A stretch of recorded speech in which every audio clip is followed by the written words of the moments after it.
Hello there, Citizen Max here once again, and today we are going to begin a 10-part, I think I'm going to make it a 10-part tutorial in the wonderful favourite subject of mine of triads. Triads. Okay, so now what are triads? I'm going to show you this idea from many angles, and I didn't mean that as a pun because I just adjusted the angle here. So triads can be thought of in many ways.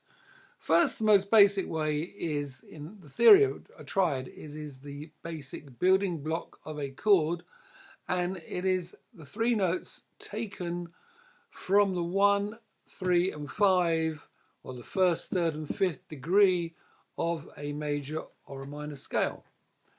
So for a major scale, you take the first, third and fifth degree, and that becomes a major triad. And for a minor scale, you take the first, third and fifth degree of the minor scale, and that's your minor triad. So that's the first thing. And we'll also come on to inversions as well in a minute. But the other way you can look at triads is, especially as the order in which most guitarists learn, is that they first start off with nice big open chords, 5 or 6 strings, and nice big sound, classic acoustic guitar. Then they cross the threshold of the dreaded bar chords, and they go to, first of all, maybe a bar with a small bar there for your F, and then after years or maybe months, in most cases of struggling, they can manage to do a full bar. And then they get the reward, because they then get explained that you don't get a bar chord is not just for F, it's for life. It's for all 12 frets. So for instance, if you take F, that's the shape, but you can move it up lock, stock and barrel, piecemeal. No, lock, stock and barrel. Stick with that analogy, that phrase. And you get 12 chords for the price of 1. Okay? And if you don't understand what I'm talking about, then maybe have a look at my video on bar chords. The main 2 types of bar chords are called root 6 and root 5. Now, root 6 is what I just showed you. It's an F chord, and you move it up, and the root of the chord is on the 6th string, hence the name root 6. And whatever note you're playing on the 6th string, the low E string, that is the chord you'll be playing. So if you're playing this F shape, which is F major, and you play it on the 5th fret of the low E string, then 5th fret being A, which is easy to remember because you tune the guitar like that, the 5th fret of the E string is the same as the A, open A. But that's an A bar chord, and so on. Anyway, didn't want to get too much into that because, like I say, look at my video on bar chords. But then the other type is root 5, which most people play like this, where this time the root is on the 5th string. And then it gets a bit shadowy, because like people often don't, and I didn't, get beyond root 6 or root 5 bar chords for many years. But then you've got this shape, or this shape, or to a less extent this shape, which are based on, so you've now got 5 chords which are known by the acronym of CAGED, caged. Okay, C, A, G, E, D. That's another lesson in itself. But why am I getting into this? What's this got to do with triads? Well, chords, whether they're open chords or bar chords, normally have at least the triad, and often they have extra notes, doubled notes. So for instance, in our root 6 chord here, we've got the root there, but we've also got the root there on the top E string, because obviously whatever note you play on the low E is the same on the high E, and it's F in both cases, and that is the root. You've also got an F on the D string, D sharp, E, F. So you've got 3 Fs. And you've got, in addition, you've got the F, this is C here, and this is C here. So you've got 2 Cs. And you've got, finally, the third, because that's the first and the fifth.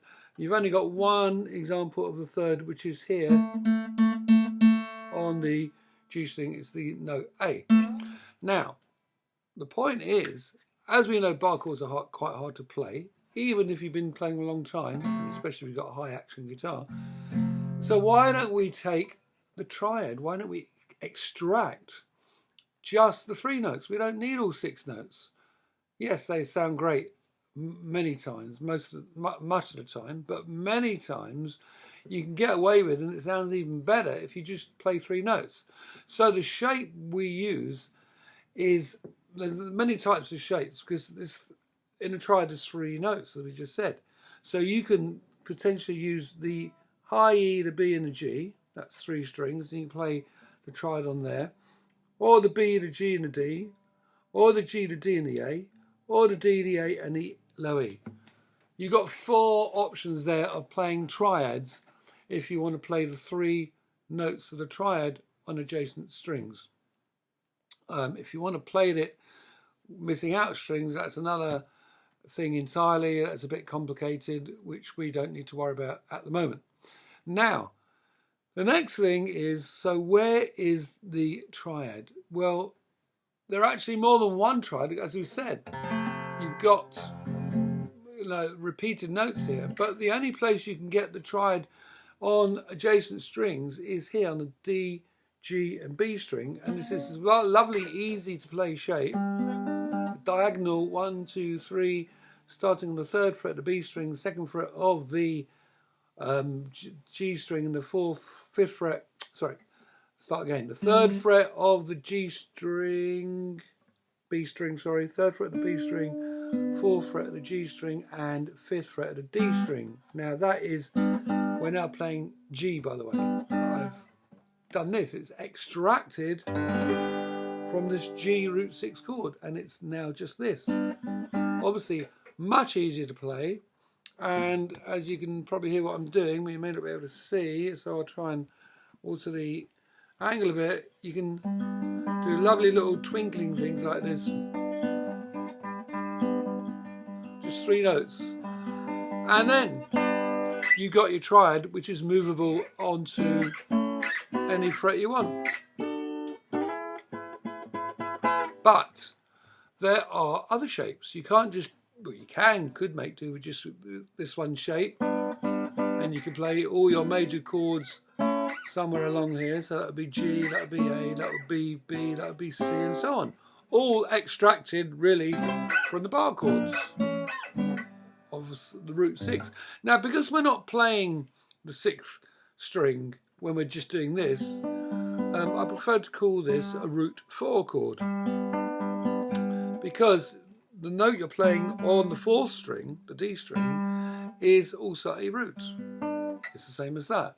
Remember, by the way, important fact to remember, a octave above a note, if you're talking about the lower strings, any note has an octave above it 2 frets and 2 strings higher. So you start there, 1, 2 strings higher, 1, 2 frets higher, and that's your octave.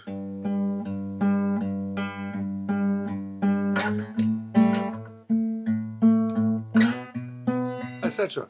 Okay, so therefore there's a root on the 4th fret as well. So this is all I'm going to be showing you in this lesson. I just want you to get used to the fact that this is basically a root 6 extracted from root 6 bar chord. I'm calling it root 4 because the root is on the 4th string, and we therefore play all the way up like that. Now, when you've got that down, experiment just sliding up and down, backwards and forwards. Also make sure you go down here like you're going right down to the bottom. That of course is E, because E and root 6F are the same thing. It's just that when you come from, that's your E chord, slide up just one fret and put your first finger across, and you've got F. But when you're only playing these three strings, the D, G and the B string, you only need two fingers down here and one open, and the open B string. Now, tune in please to the next video in which I'm going to show you two more triad shapes and then how to connect them. Two more triad shapes, that is, on these same three strings. Okay, so thanks for listening.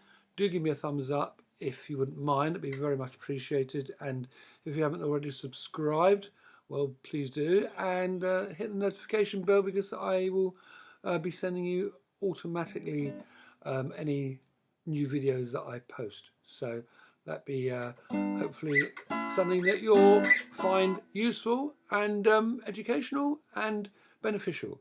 Thanks for listening. I'm Citizen Max, and see you in the next video about triads on these same three strings.